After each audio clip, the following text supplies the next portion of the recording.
নমস্কার, শুভ সন্ধ্যা। শুক্রবারের সাপ্তাহিক লাইভ অনুষ্ঠানে শ্রীমতী রিন্টু চৌধুরী ভালো হও ভালো করো গ্রুপের একজন সদস্যা হিসাবে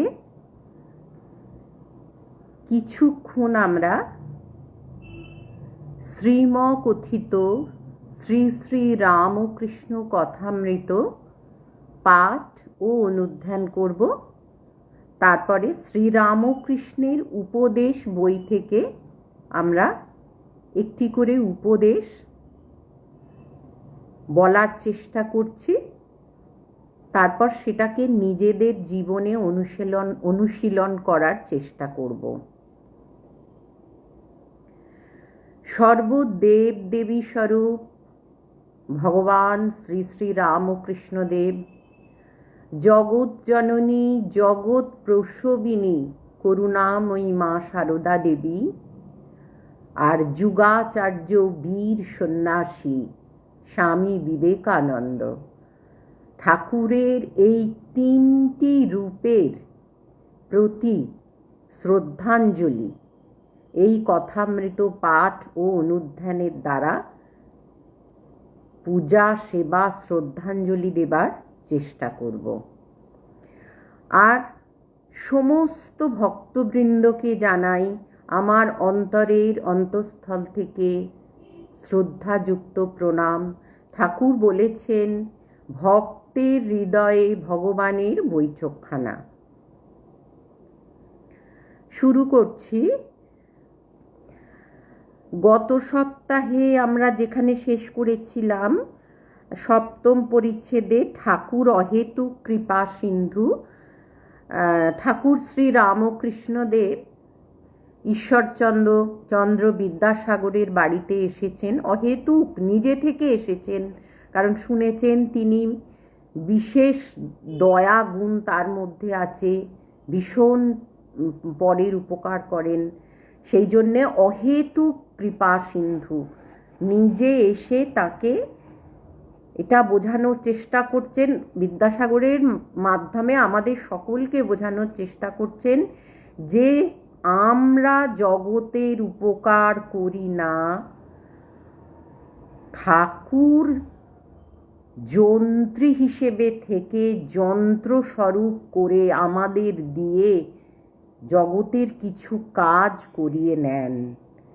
কারণ আমরা কিছু, এই পৃথিবী এই জগৎ আমাদের কর্মভূমি, সেই জন্য কিছু তিনি ধুলো থেকে তার কর্মের জন্য মানুষ সৃষ্টি করতে পারতেন। স্বামীজি বলেছেন তিনি ধুলো থেকে শত শত কোটি কোটি বিবেকানন্দ সৃষ্টি করতে পারতেন।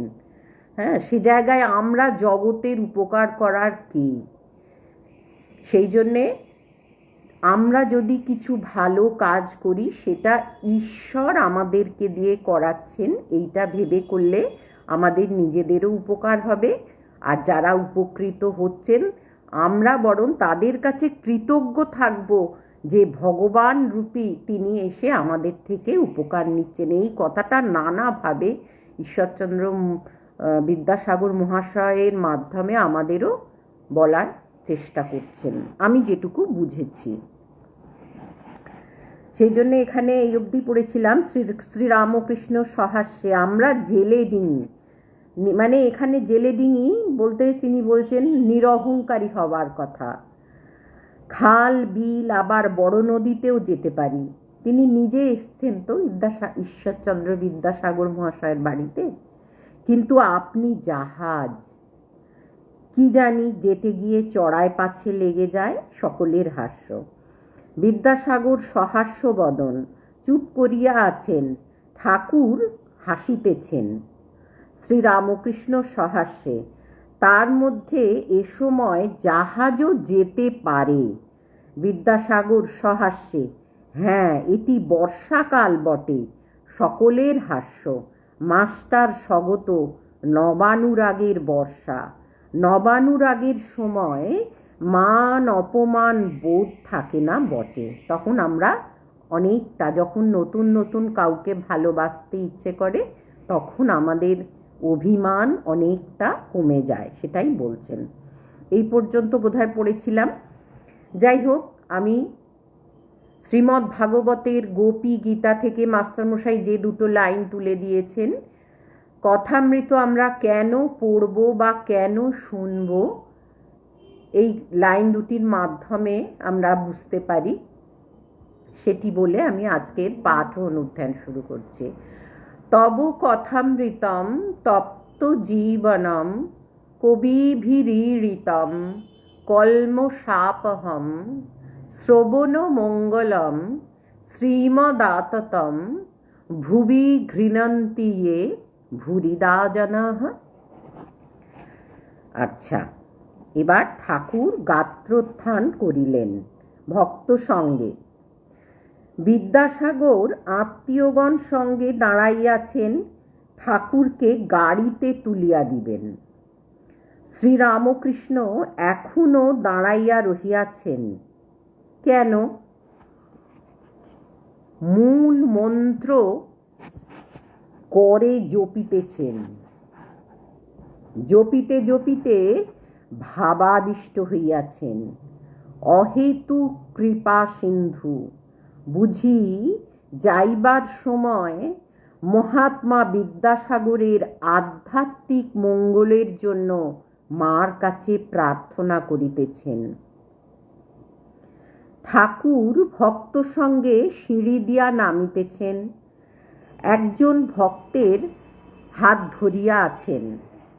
বিদ্যাসাগর স্বজন সঙ্গে আগে আগে যাইতেছেন, হাতে বাতি, পথ দেখাইয়া আগে আগে যাইতেছেন। শ্রাবণ কৃষ্ণা ষষ্ঠী, এখনো চাঁদ উঠে নাই। তমসাবৃত উদ্যানভূমির মধ্য দিয়া সকলে বাতির ক্ষীণালোক লক্ষ্য করিয়া ফটকের দিকে আসিতেছেন। শ্রীরামকৃষ্ণ ভক্ত সঙ্গে ফটকের কাছে যাই পৌঁছলেন, সকলে একটি সুন্দর দৃশ্য দেখিয়া দাঁড়াইয়া পড়িল। সম্মুখে বাঙালির পরিচ্ছদধারী একটি গৌরবর্ণ শ্মশ্রুধারী পুরুষ, বয়স আন্দাজ ৩৬-৩৭, মাথায় শিখদের ন্যায় শুভ্র পাগড়ি, পরনে কাপড়, মোজা, জামা, চাদর নাই। তাহারা দেখিলেন পুরুষটি শ্রীরামকৃষ্ণকে দর্শন করিবা মাত্র মাটিতে উষ্মিস সমেত মস্তক অবলুণ্ঠিত করিয়া ভূমিষ্ঠ হইয়া রহিয়াছেন। তিনি দাঁড়াইলে ঠাকুর বলিলেন, বলরাম, তুমি এত রাত্রে? আমরা জানি শ্রীরামকৃষ্ণদেবের গৃহী পার্ষদদের মধ্যে বলরাম বসু একজন শ্রেষ্ঠতম পার্ষদ। সেই বলরাম বাবুর বাড়ি এখন বলরাম মন্দিরে পরিণত হয়েছে ঠাকুরের স্পর্শে, কিন্তু তিনি ছিলেন গৃহী। আচ্ছা, বলরাম সহাস্যে, আমি অনেকক্ষণ এসেছি, এখানে দাঁড়িয়েছিলাম। শ্রীরামকৃষ্ণ, ভিতরে কেন যাও নাই? বলরাম, আজ্ঞা, সকলে আপনার কথাবার্তা শুনছেন, মাঝে গিয়ে বিরক্ত করা।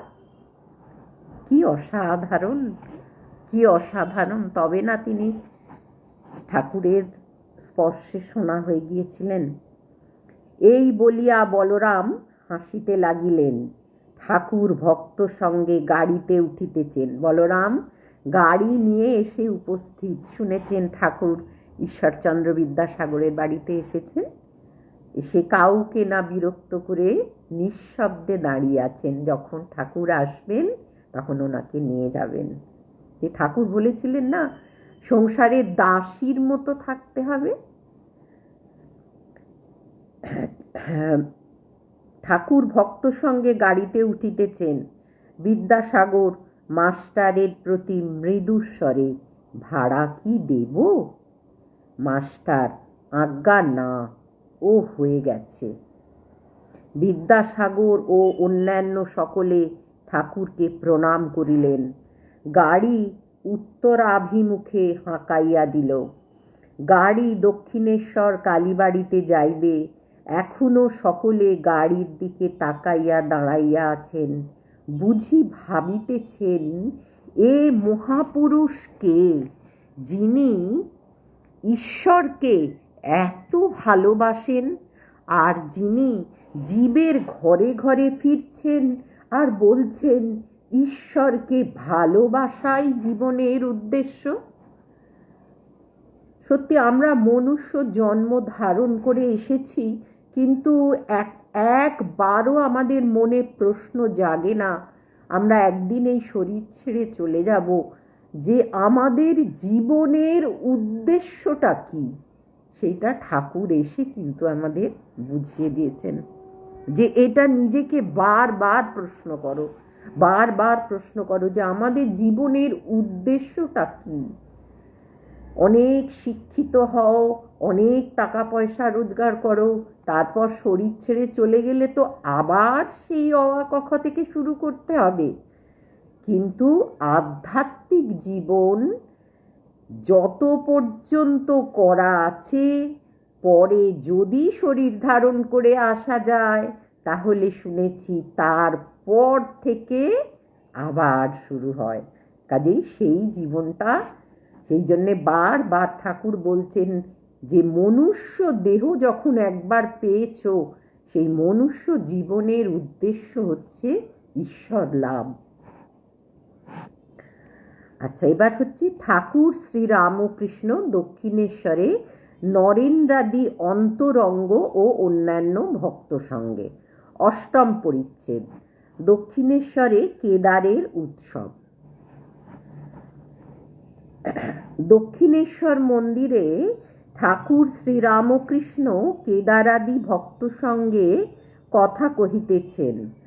আজ রবিবার, অমাবস্যা, 29শে শ্রাবণ, 1289, 13ই আগস্ট 1882 খ্রিস্টাব্দ, বেলা 5টা হইবে। দক্ষিণেশ্বর মন্দিরে। আচ্ছা, শ্রীযুক্ত কেদার চাটুর্যে হালি শহরে বাটি সরকারি অ্যাকাউন্টেন্টের কাজ করিতেন। অনেক দিন ঢাকায় ছিলেন। সে সময়ে শ্রীযুক্ত বিজয় গোস্বামী তাহার সহিত সর্বদা শ্রীরামকৃষ্ণের বিষয় আলাপ করিতেন। ঈশ্বরের কথা শুনিলেই তাহার চক্ষু অশ্রুপূর্ণ হইত। তিনি পূর্বে ব্রাহ্ম সমাজভুক্ত ছিলেন।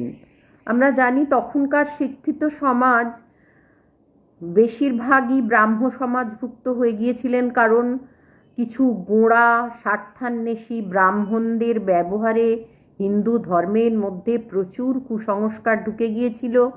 তো সেই জন্য শিক্ষিত সমাজ বেশিরভাগই তখন ব্রাহ্ম সমাজভুক্ত ছিলেন। কিন্তু শ্রীরামকৃষ্ণ ব্রাহ্মণ ঘরে জন্মে কেশব সেন নিজে মুখে বলেছেন যে ওনাকে দেখিলে বোঝা যায় হিন্দু ধর্মের ভিতরে গভীরে কত ভালো জিনিস আছে।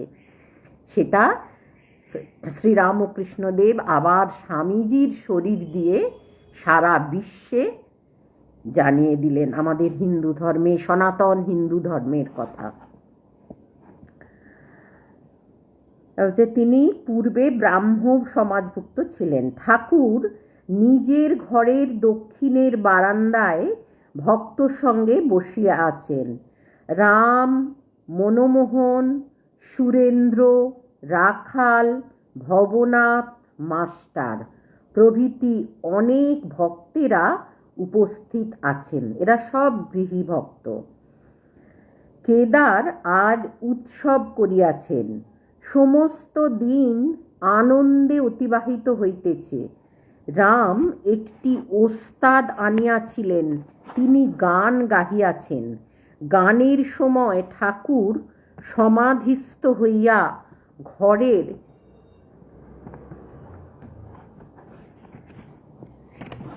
ছোট খাটটিতে বসিয়াছিলেন। মাস্টার ও অন্যান্য ভক্তেরা তাহার পাদমূলে বসিয়াছিলেন। সমাধিতত্ত্ব ও সর্বধর্ম সমন্বয়ে হিন্দু, মুসলমান ও খ্রিস্টান।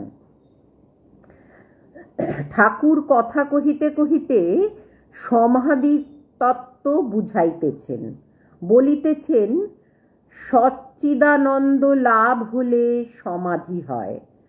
সচ্চিদানন্দ সবাই আমরা জানি, তবু বলছি সৎ অর্থাৎ যেটা একমাত্র নিত্য বস্তু এই জগতে, সৎ একমাত্র পার্মানেন্ট। চিৎ অর্থাৎ প্রকাশ, যে প্রকাশ একমাত্র পার্মানেন্ট। আর আনন্দ, সেই চির আনন্দ, যে আনন্দ থেকে কোনো দিন আর নিরানন্দ হব না। আমাদের জগতের আনন্দ ক্ষণস্থায়ী, আমরা সবাই জানি। এই আনন্দ আবার এই দুঃখ চাকার মতো ঘুরে ঘুরে আসছে, কিন্তু সচ্চিৎ আনন্দ অর্থাৎ সচ্চিদানন্দ মানে ঈশ্বর লাভ, যেটা ভক্তরা বলছেন, সেটাকেই জ্ঞানীরা, ব্রহ্মজ্ঞানীরা এক এক রকমভাবে বলছেন। তাই ঠাকুর এখানে সমাধি তত্ত্ব বুঝাইতেছেন, বলিতেছেন সচ্চিদানন্দ লাভ হলে সমাধি হয়, তখন কর্ম ত্যাগ হয়ে যায়। আমি ওস্তাদের নাম করছি, এমন সময় ওস্তাদ এসে উপস্থিত, তখন আর তার নাম করবার কি প্রয়োজন? মৌমাছি ভন ভন করে কতক্ষণ? যতক্ষণ না ফুলে বসে। কিন্তু সাধকের পক্ষে কর্ম ত্যাগ করলে হবে না। পূজা, জপ, ধ্যান, সন্ধ্যা, কবচাদি, তীর্থ সবই করতে হয়। লাভের পর যদি কেউ বিচার করে, সে যেমন মৌমাছি মধু পান করতে করতে আধো আধো গুনগুন করে, অর্থাৎ সচ্চিদানন্দ লাভ হয়ে গেলে তার এই পূজা, জপ, ধ্যান, সন্ধ্যা, কবচাদি, তীর্থ এসবের আর কোনো প্রয়োজন হয় না। কিন্তু কারণ বলছেন যে ওস্তাদ এসে গেছে, তার নাম করতে করতে আর ওস্তাদের নাম করব কেন? ভগবান দর্শন হয়ে গেছে, আর কেন তার নাম করতে হবে? কিন্তু বলছেন যে শ্রীরামকৃষ্ণ তো বারবার সমাধি হয়ে যেতেন, আবার এসে ভক্তের জন্য নেমে এসে আমাদের ভালোবেসে, ভক্তদের ভালোবেসে নানান শিক্ষা দিয়ে গেছেন। তাই বলছে, কিন্তু লাভের পর অর্থাৎ সচ্চিদানন্দ লাভের পর যদি কেউ বিচার করে, সে যেমন মৌমাছি মধু পান করতে করতে আধো আধো গুনগুন করে। ওস্তাদটি বেশ গান গাহিয়াছিলেন, ঠাকুর প্রসন্ন হইয়াছেন, তাহাকে বলিতেছেন, যে মানুষে একটি বড় গুণ আছে, যেমন সঙ্গীত বিদ্যা, তাতে ঈশ্বরের শক্তি আছে বিশেষ রূপে। কাজেই বাণী রূপে, বাণী রূপে রহিয়াছ মূরতি ধরে, রাম কৃষ্ণ তোমায় প্রণাম করি। বাণী রূপে রহিয়াছ মূরতি ধরে, রাম কৃষ্ণ তোমায় প্রণাম করি। এই বাণীরূপ কথামৃত আজ এতটুকু পড়লাম। এবার শ্রীরামকৃষ্ণের উপদেশ বইটি থেকে আমরা 4 নম্বরটা পড়েছিলাম, আজকে 5 নম্বরটা পড়ব। 5 নম্বরটা হচ্ছে, জ্ঞান হলে তাকে আর দূরে দেখায় না, তিনি আর তিনি বোধ হয় না, তখন ইনি হৃদয় মধ্যে তাকে দেখা যায়।